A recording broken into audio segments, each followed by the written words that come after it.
আজকে শামীম সাইদি সাহেব আপনাদেরকে সৌজন্য সাক্ষাতের জন্য এসেছেন।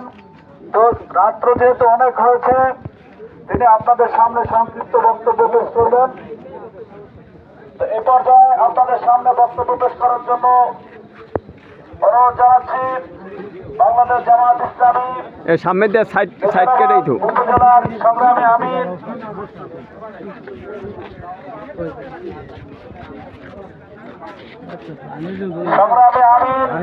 জনাব মাওলানা আবুল কালাম আজাদ।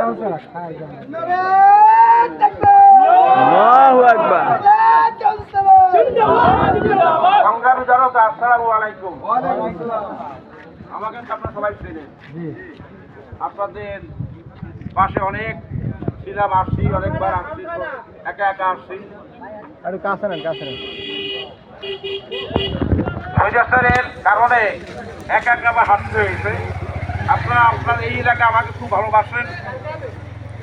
দল মত নির্বিশেষে এখানে আওয়ামী লীগ গান, বিএনপি গান, জামাত গান, হিন্দু গান, বৌদ্ধ গান আমাকে খুব ভালো জানেন।